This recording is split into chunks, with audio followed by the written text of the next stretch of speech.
Hi guys, welcome back. ये है हमारा अंडमान सीरीज़ का last episode, last day, that is episode 5।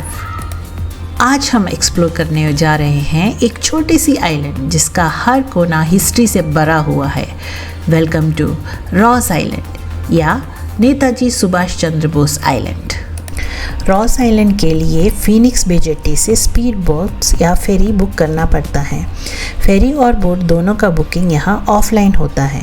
Island का टाइमिंग 8:30 AM to 5 PM है और वेडनेसडेज को क्लोज रहता है।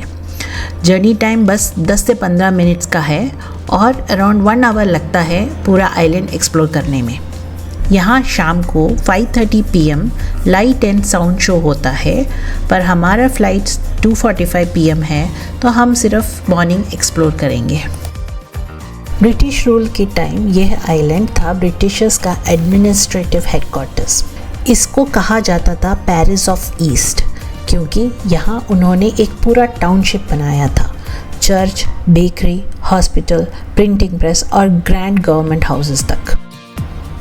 पर 1941 के एक अर्थक्वेक के बाद यहाँ सब कुछ तबाह हो गया और धीरे धीरे ब्रिटिशर्स ने ये आइलैंड छोड़ दिया। ये देखिए, ये है जापानीज़ बंकर्स और कैनन्स। वर्ल्ड वॉर 2 के दौरान जब जापानीज़ ने अंडमान आइलैंड्स पे कब्ज़ा किया था, तब रॉस आइलैंड को एक वॉर कैंप बना दिया गया था। उन्होंने यहाँ बंकर्स बनाए एज वॉच पॉइंट्स और बड़े बड़े कैनन्स आइलैंड के कॉर्नर्स पे लगाए। यहाँ पर एक इलेक्ट्रिक कार सर्विस भी मिलती है, अराउंड 80 to 100 रुपीज़ पर पर्सन। हमने कार से आइलैंड एक्सप्लोर करने का प्लान किया। रॉस आइलैंड का नाम रखा गया था डैनियल रोज के नाम पर, जो एक ब्रिटिश मेरीन सर्वेयर थे। यहाँ जो सबऑर्डिनेट क्लब था वो ब्रिटिश आर्मी के जूनियर कमीशन ऑफिसर्स और NCOs के लिए बनाया गया था। यहाँ रेस्टोरेंट, बार, कैंटीन सब था। इस क्लब के अंदर एक टीक वुड का डांसिंग फ्लोर था, मतलब पूरे लकड़ी का बना हुआ डांस एरिया जहाँ पार्टीज और गैदरिंग्स होती थी। और सबसे खास बात, विंडोज़ पे इटालियन स्टेन्ड ग्लास लगे हुए थे, कलरफुल ग्लास, जिससे सनलाइट आती थी तो पूरा हॉल एकदम से रॉयल और वाइब्रेंट लगता था। एक टाइम पे यह जगह उनके एंटरटेनमेंट और रिलैक्सेशन के लिए होती थी, लेकिन अब सिर्फ उस हेरिटेज का एक साइलेंट विटनेस बचा है। ये है प्रेस्बाइटेरियन चर्च। एक टाइम पे ये जगह ब्रिटिश ऑफिसर्स के प्रेयर्स और सेरेमनी से भरी रहती थी। अब सिर्फ वॉल्स और पिलर्स बचे हैं, जिन पे बैनियन ट्रीज़ के झाड़ अपना घर बना चुके हैं।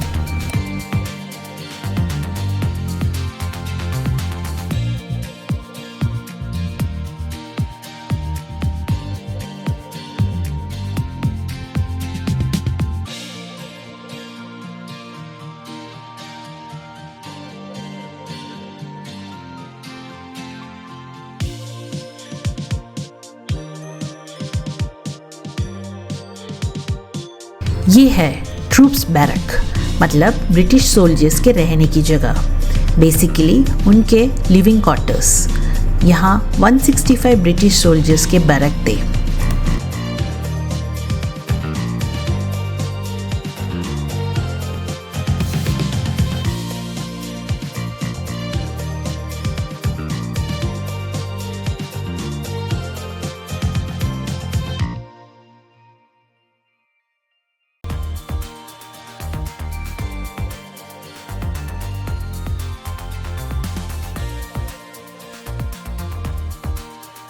कार्ट राइड हमें ले गई स्ट्रेट टिल वॉच टावर।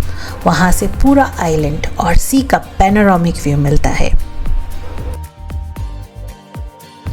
यहाँ तक पहुँचने के लिए एक शॉर्ट ट्रेल है, जिसमें आपको स्टेयर्स और कोस्टल पाथवे मिलता है। बस थोड़ा आगे चल के मिलता है Ross island light house and the loan seller statue.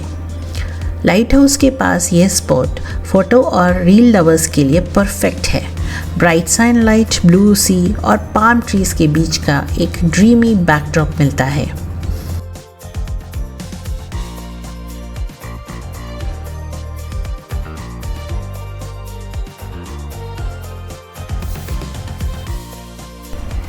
The loan seller statue, ये एक ट्रिब्यूट है ब्रेव सीमैन के लिए जिन्होंने समुंदर में अपना लाइफ डेडिकेट किया। लेकिन ध्यान रहे, लाइट हाउस तक पहुंचना पॉसिबल है सिर्फ लो टाइड में। यहाँ से आप देख सकते हो blue sea, nearby islands और पोर्ट ब्लेयर का पूरा स्काई लाइन। हमने रिटर्न जाने के लिए इलेक्ट्रिक कार्ट नहीं लिया और वॉकिंग स्टार्ट किया और हर एक बिल्डिंग रूइंस को एक्सप्लोर किया।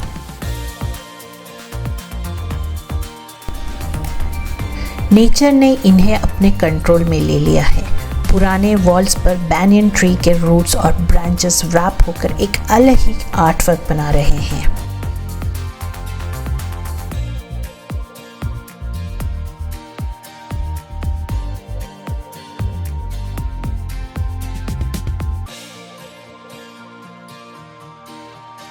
रॉस आइलैंड एक परफेक्ट ब्लेंड है हिस्ट्री, नेचर और मिस्ट्री का। यहाँ वॉक करते हुए आपको लगता है जैसे टाइम फ्रीज हो गया हो।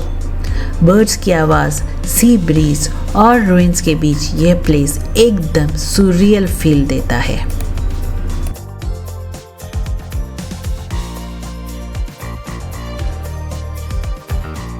ये आइलैंड सिर्फ रूइंस के लिए ही नहीं, वाइल्ड लाइफ के लिए भी फेमस है। फ्रेंडली डियर, पीकॉक और कभी कभी रैबिट्स भी फ्रीली रोम करते हैं यहाँ।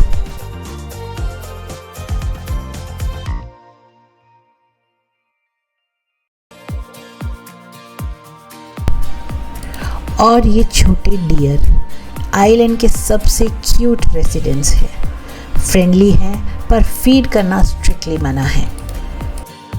इन सबको आइलैंड एडमिनिस्ट्रेशन प्रोटेक्ट करती है। नेचर और हिस्ट्री का ये परफेक्ट ब्लेंड आपको सिर्फ यहाँ मिलेगा। यहाँ हमने लगभग 1 घंटा स्पेंड किया। Electric cart ride, ruins walk और लॉट्स ऑफ फोटोज़। और अब हमें वापस जेट्टी रिटर्न करना है क्योंकि हमारा फ़्लाइट 2:45 PM का है बेंगलोर के लिए।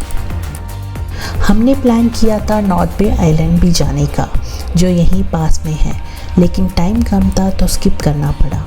अब सीधा एयरपोर्ट की तरफ। अगर आप पोर्ट ब्लेयर आ रहे हो तो रॉस आइलैंड ज़रूर इंक्लूड करें। यह अंडमान ट्रिप का एक मस्ट विजिट हिस्टोरिकल जेम है। थैंक यू दोस्तों पूरे अंडमान सीरीज के साथ बने रहने के लिए।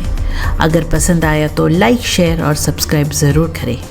नेक्स्ट व्लॉग में मिलते हैं एक नए डेस्टिनेशन के साथ। Till then bye bye.